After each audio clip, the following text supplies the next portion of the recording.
नमस्कार। मेरे इस चैनल में आप सबका स्वागत है। एकादशी महिमा भाग 22। आज हम बात करेंगे हरि प्रबोधिनी एकादशी की। हरि प्रबोधिनी एकादशी को देव उठनी एकादशी भी कहते हैं। देव उठनी एकादशी अर्थात देवशयनी एकादशी को श्री हरि शयन किए थे और प्रबोधिनी एकादशी के दिन वो जागते हैं, ऐसा मान्यता है। तो हरि प्रबोधिनी एकादशी का महात्म्य जानने के लिए देवर्षि नारद एक दिन ब्रह्मा जी के पास गए। ब्रह्मा जी से कहा, हे पिताश्री, मुझे देव उठनी 11 अर्थात प्रबोधिनी एकादशी के बारे में जानने की बहुत इच्छा है। आप उसके बारे में मुझे बताइए। ब्रह्मा जी ने कहा, हे पुत्र, इस एकादशी का महात्म्य या इस एकादशी का पुण्य फल जितना कहे उतना कम है। कितने ही जन्मों के पाप और कितने ही प्रकार के पाप इस एकादशी के व्रत से पल भर में नष्ट हो जाते हैं। मंदराचल पर्वत इतने पाप भी अगर आपने पूर्व जन्मों में किए होंगे या इस जन्म में भी आपसे इतने पाप हुए होंगे, तब भी इस एक प्रबोधिनी एकादशी के व्रत से आपके उन पापों का क्षय हो जाता है।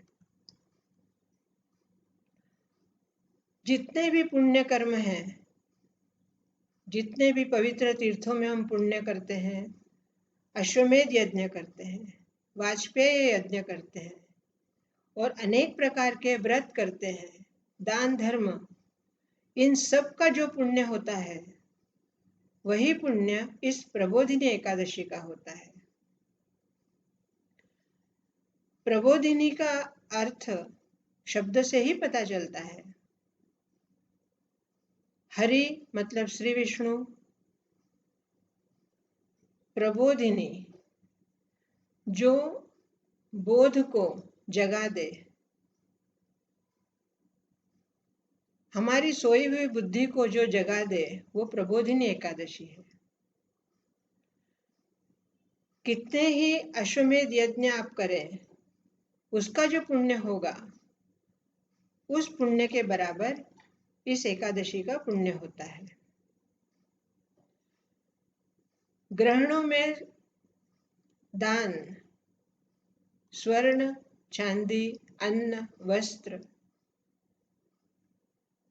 धन, वैभव, संपदा, इन सब का दान करने के बाद जो पुण्य मिलेगा वही पुण्य इस एकादशी के व्रत करने से मिलता है। हे नारद, इस एकादशी का महात्म्य और इस एकादशी का जो कथा है वो अलग अलग कथाएं हैं। एक कथा ये कहती है, एक कथा के अनुसार एक बार श्री विष्णु ने जालंधर नाम के दैत्य को, जो कि अपने पत्नी के, वृंदा जिसका नाम था, उस पत्नी की पतिव्रता के पुण्य की वजह से वो हमेशा विजयी रहता था।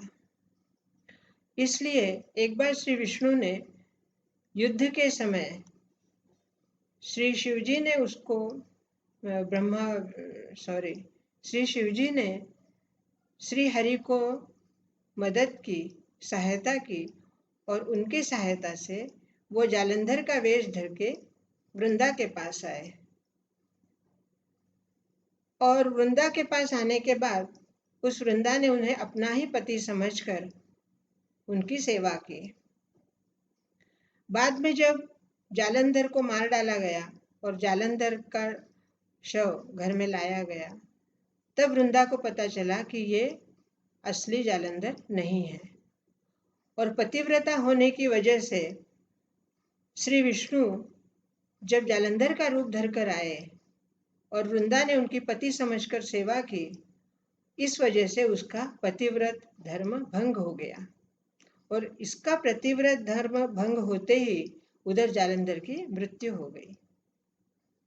वृंदा को जब इस बात का पता चला तब वृंदा ने श्री हरि को श्राप दिया कि आप पत्थर बन जाएं, और उसी समय श्री महाविष्णु शालिग्राम के रूप में, पत्थर के रूप में बन गए। उसके बाद वृंदा से श्री विष्णु ने अर्थात शालिग्राम रूप से वृंदा का विवाह किया गया।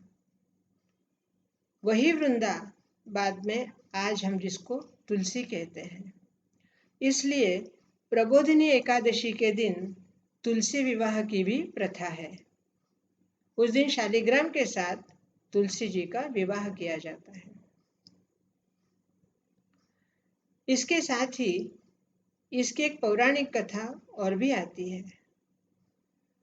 एक राजा ने अपने राज्य में ये अनुशासन लगाया था कि हर महीने की दोनों एकादशियों को कोई भी अन्न नहीं खाएगा,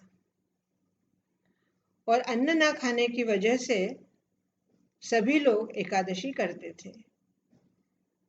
लेकिन उसके राज्य में कुछ ऐसे लोग भी थे जिन्हें व्रत सहन नहीं होता था और इसकी वजह से वो दुख पाते थे, लेकिन वो उस राजा को कहते नहीं थे। एक बार उसके राज्य में एक व्यक्ति आया। उसने कहा, हे राजन, मुझे आपके यहाँ नौकरी चाहिए। राजा ने उसको अपनी शर्त बताई कि मैं तुम्हें नौकरी तो दूंगा, लेकिन तुम्हें महीने में 2 बार अन्न नहीं मिलेगा, उस दिन तुम्हें फलाहार करना होगा। उस व्यक्ति ने उस समय तो इसकी राजा की बात मान ली। संयोगवश 10 दिन के बाद एकादशी आई। उस एकादशी को उस व्यक्ति ने राजा से अन्न की मांग की।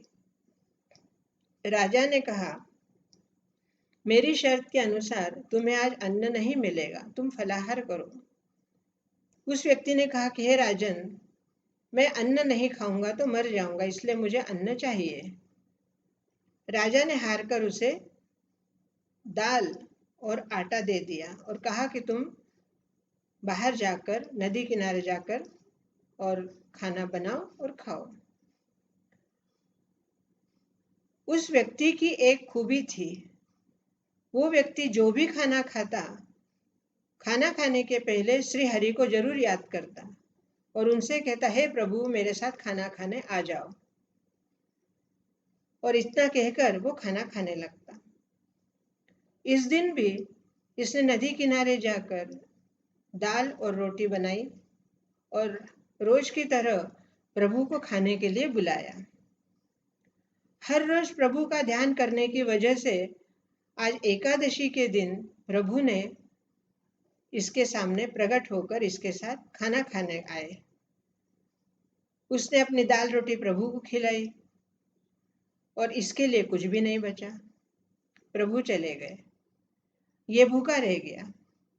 रात किसी भी तरह निकल गई। इसने राजा से कुछ भी नहीं कहा।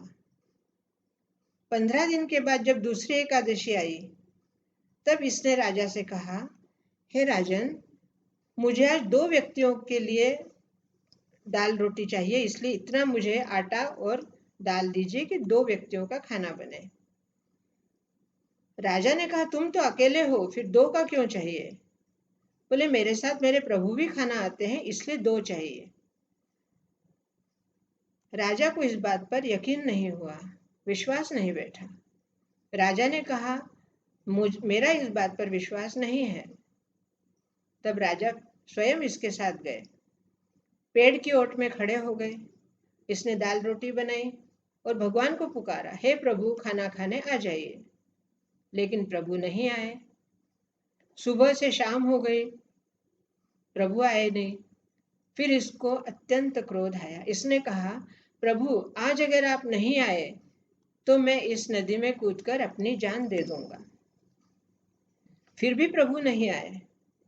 फिर इसने नदी में छलांग लगाने के लिए नदी किनारे गया और जैसे ही यह कूदने वाला था तभी प्रभु ने इसको बचा लिया और प्रभु आए और उन्होंने इसके साथ इसका बनाया हुआ खाना खाया।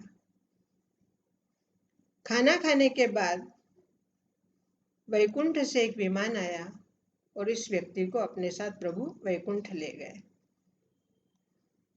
इस राजा ने सब ये देखा, उसे बड़ा आश्चर्य हुआ कि मैंने इतने वर्षों तक एकादशी का व्रत किया, फिर भी प्रभु मुझे नहीं मिले और इस एकादशी का व्रत न करने वाले को प्रभु कैसे मिल गए।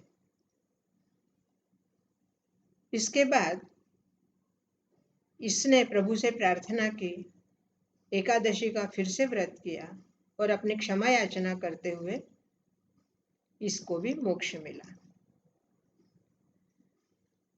दोस्तों, इस कहानी से हमें क्या सीख मिलती है?